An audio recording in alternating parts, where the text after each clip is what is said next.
Maurício Braga era um jovem e promissor advogado de 28 anos de idade.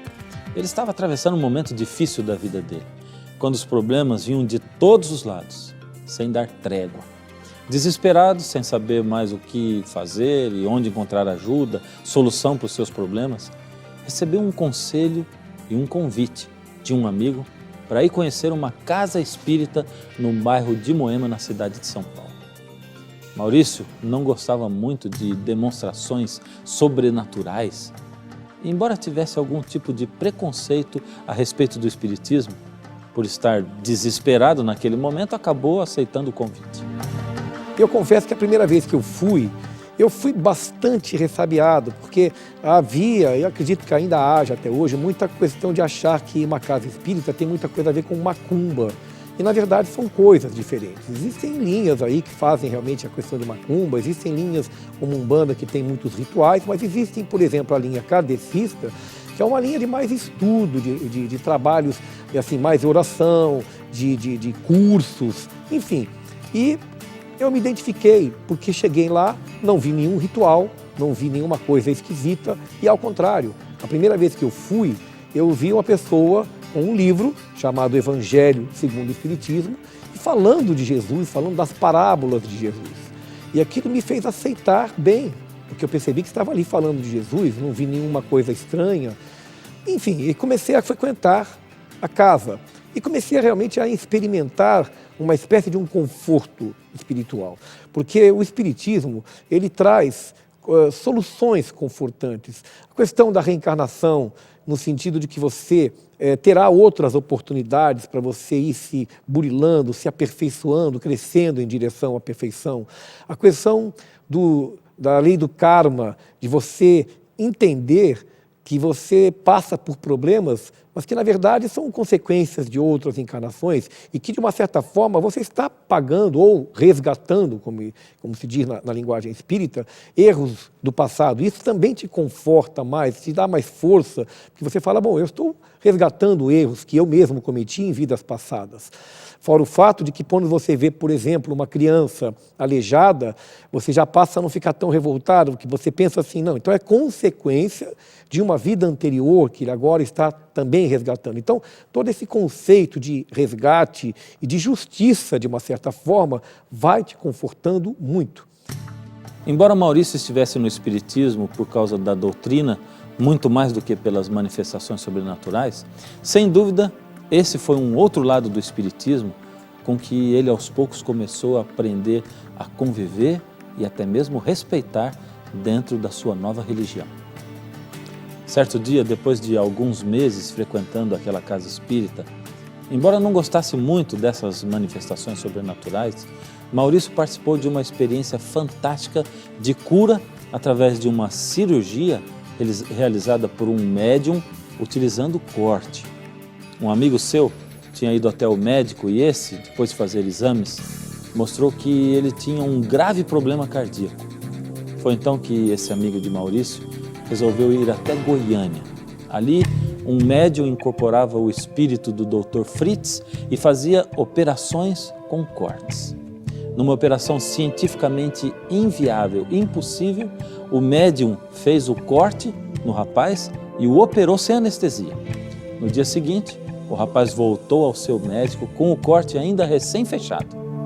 O cardiologista se espantou e disse assim, olha, só pelo corte que eu estou vendo, e estou vendo que esse corte é de hoje, ontem, você não tinha como estar aqui em pé, você tinha que estar numa UTI, toda cheia de tubos e tudo mais. Então isso de cara me espanta e eu não entendo como. E aí ele fez os exames e detectou que não tinha mais o problema de coração. Então veja, a gente vai participando dos estudos, dos livros.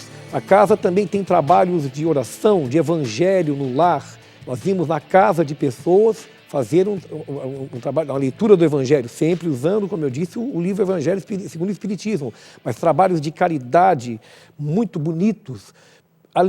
Paralelo a isso, vendo cenas como essa, curas maravilhosas.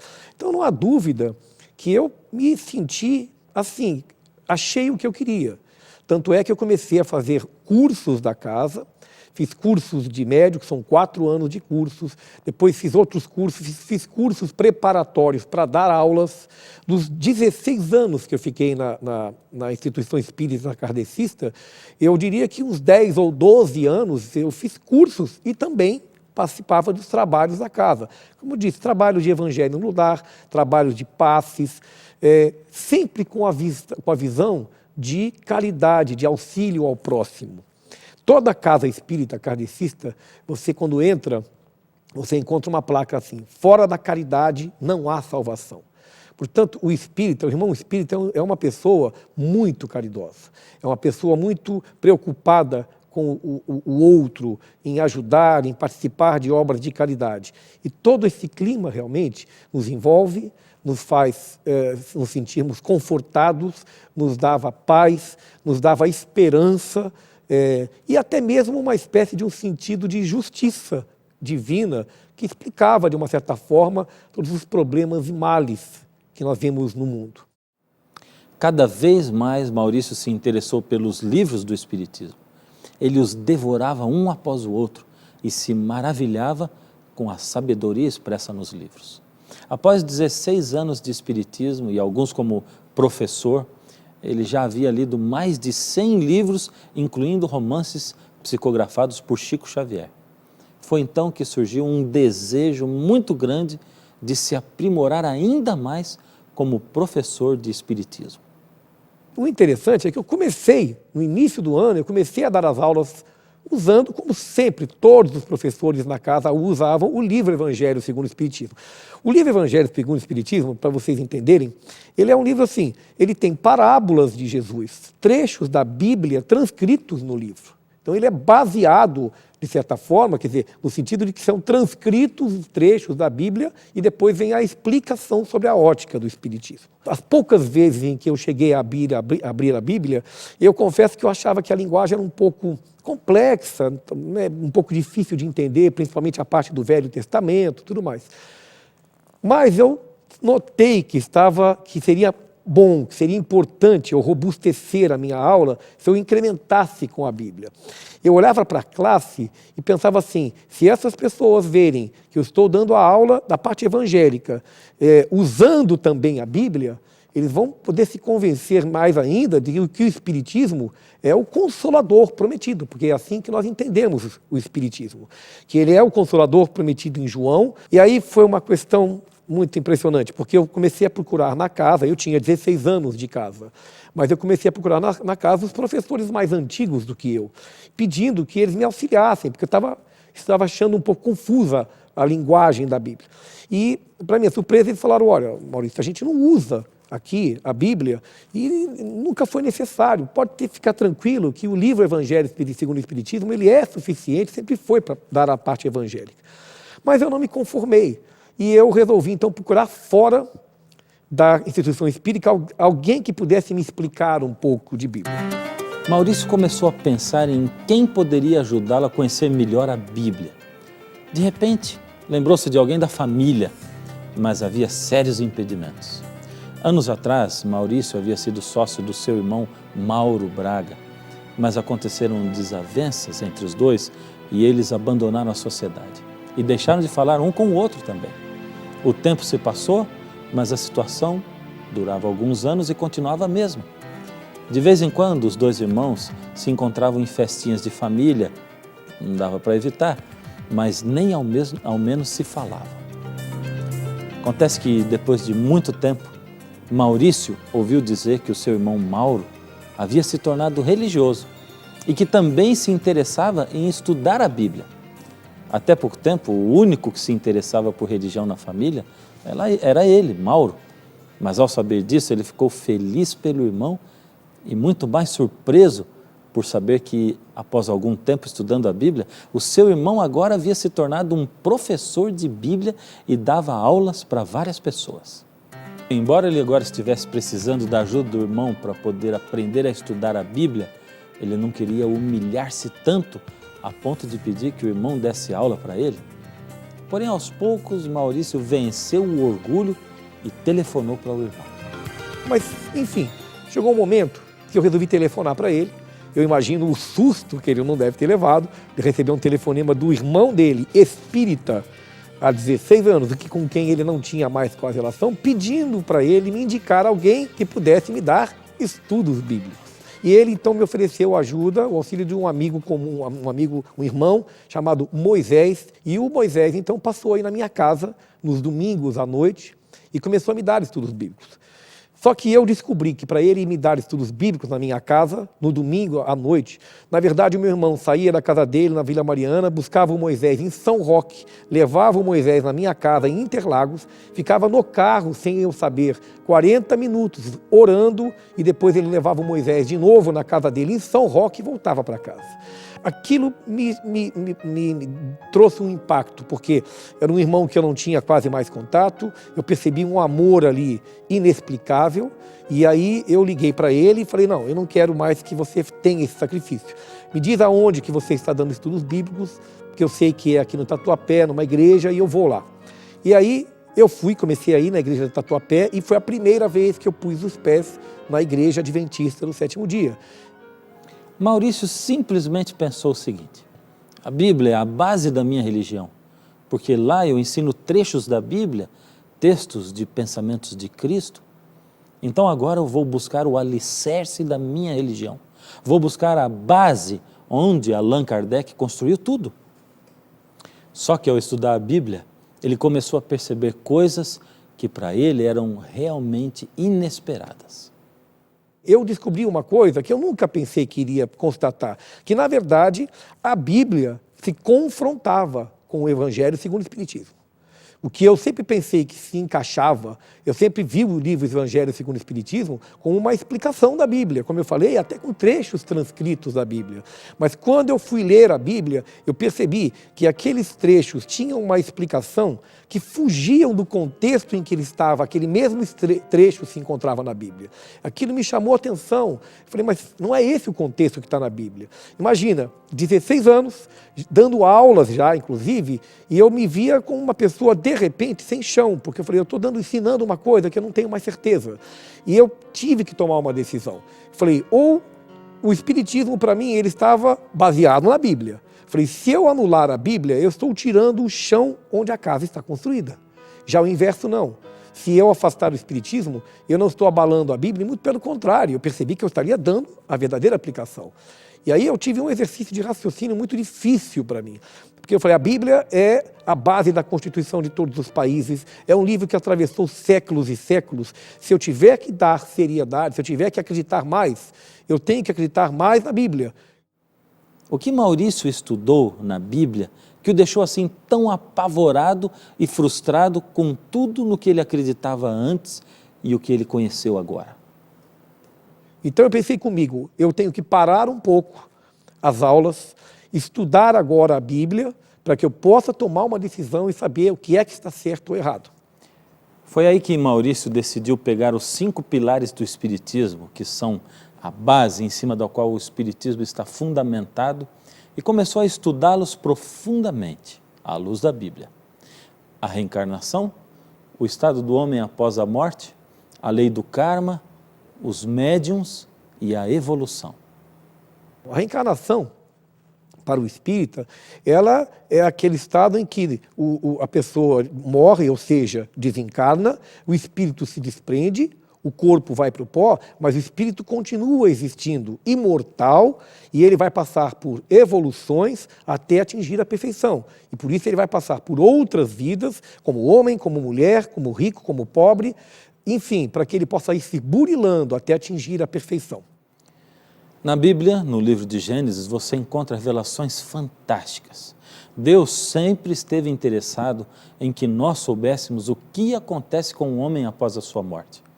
Em Gênesis 2,17, você encontra Deus dizendo ao homem, antes de ele se tornar mortal, mas da árvore do conhecimento do bem e do mal, dela não comerás, porque no dia em que dela comeres, certamente morrerás. Você entende o que Deus está dizendo aí? O homem foi criado para ser imortal, como Deus.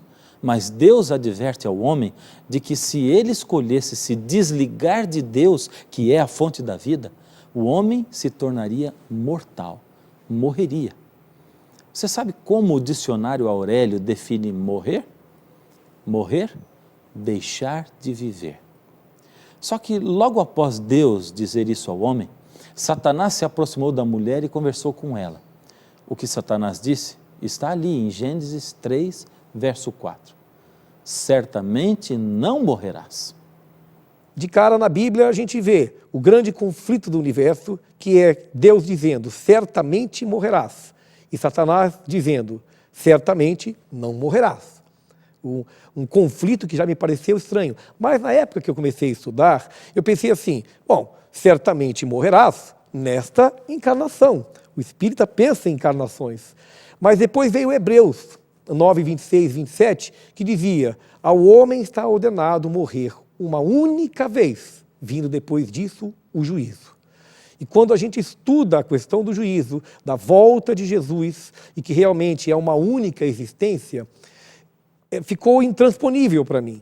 Eu percebi que, de acordo com a Bíblia, não havia composição, mas havia antagonismo entre a Bíblia e o conceito da reencarnação. Maurício nem imaginava o que estava para vir, mas a verdade é que seu conflito interno estava só começando. Na questão do estado do homem após a morte, o Espiritismo ensina que depois que nós desencarnamos, nós vamos continuar existindo, existem cidades espirituais, onde nós vamos aprender, estudar, alguns reencarnam segundos depois, outros podem reencarnar anos, séculos depois, mas tudo com o objetivo de estudo, de aprimoramento e uma nova encarnação, sempre programada, com genes, com aquilo que a pessoa vai ter que passar de bom e de mal. Percebe como tudo tem um fundo muito lógico? Aí a gente pensa assim, realmente, a gente vê a ciência falando hoje dos genes, da pessoa que já vem com uma doença genética, então tudo parecia muito lógico. Só que na Bíblia, quando eu comecei a estudar, dizia claramente, se eu não estou enganado em Eclesiastes, que o homem não tem parte em coisa, o morto, a pessoa que morre, não tem parte em coisa alguma do que se faz debaixo do sol. Esse texto que Maurício acabou de citar é Eclesiastes 9, 5 e 6. E quando lido na íntegra, diz o seguinte, porque os vivos sabem que hão de morrer, mas os mortos não sabem coisa nenhuma, nem tampouco terão eles recompensa, porque a sua memória jaz no esquecimento. Amor, ódio, inveja, para eles já pereceram, para sempre não têm eles parte em coisa alguma do que se faz debaixo do sol. Veja, é uma frase muito forte, muito expressa e muito clara, não tem parte em coisa alguma. Essa declaração bíblica, eu estou citando uma, mas existem várias, também afastava a doutrina do Espiritismo a respeito sobre o estado do homem após a morte. O terceiro pilar do Espiritismo, conforme Maurício apresentou, é a lei do karma, muito conhecida e divulgada até por pessoas que não são espíritas, que a chamam de resgate.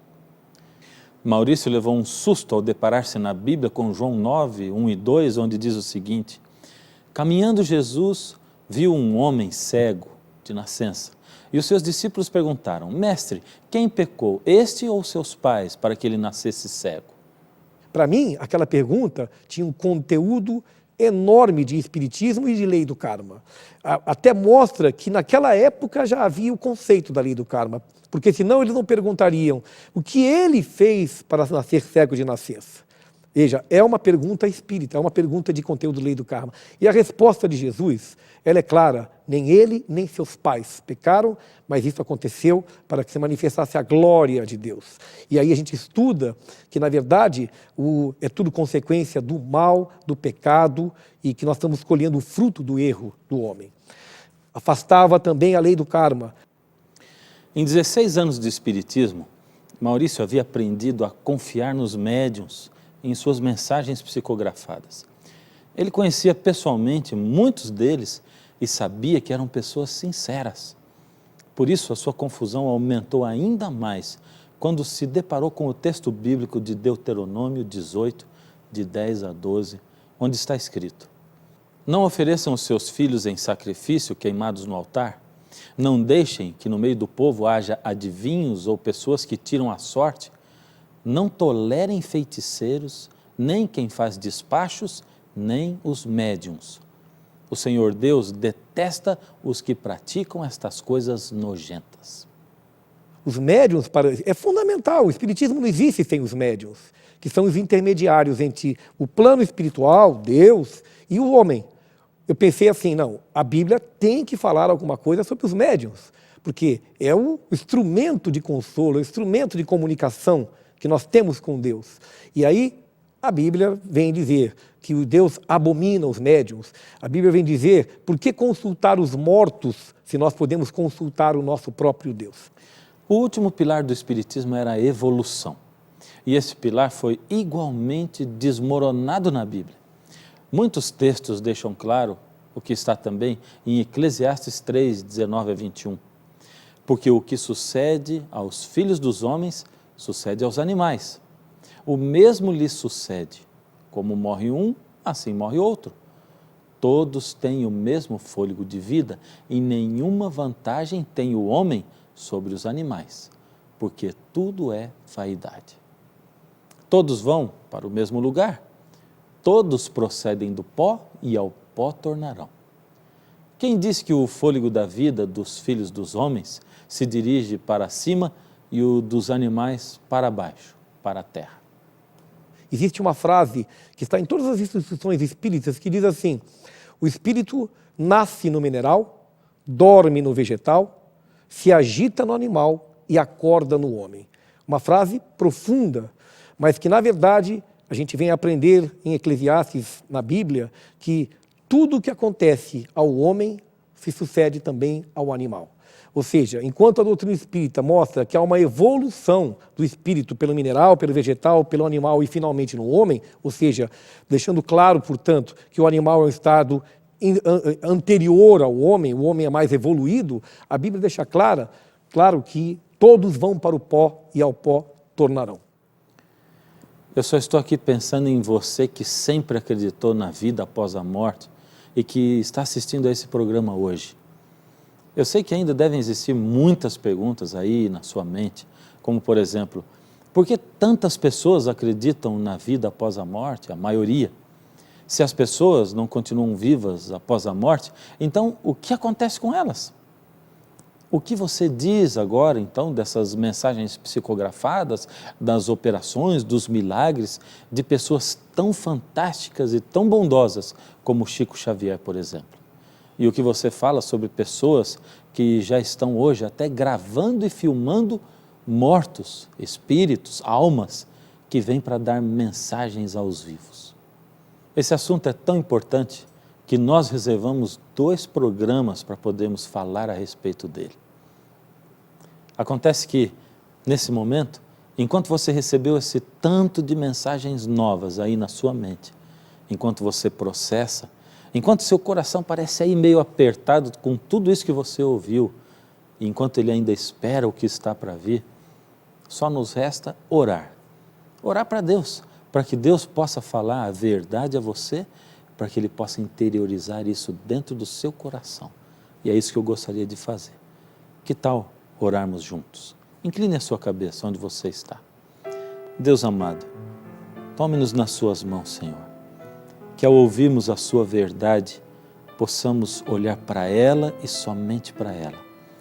Senhor, se temos pensado coisas e praticado coisas que não são a verdade ou que não estão corretas, que o Senhor possa trabalhar no nosso coração e operar de tal maneira que o Senhor Deus, o Senhor Jesus, possam ser as pessoas mais importantes para nós e a prioridade na nossa vida. Coloca a sua mão sobre esse seu filho que está aí, essa sua filha, em nome de Jesus. Amém. Será que Bíblia e Espiritismo se contradizem mesmo? Será que Maurício não cometeu apenas um tremendo engano? E o que acontece com o homem após a morte, segundo a Bíblia, a Palavra de Deus? O próximo programa está imperdível e eu vou ficar aqui, esperando por você. E lembre-se, está escrito, não só de pão viverá o homem, mas de toda palavra que sai da boca de Deus.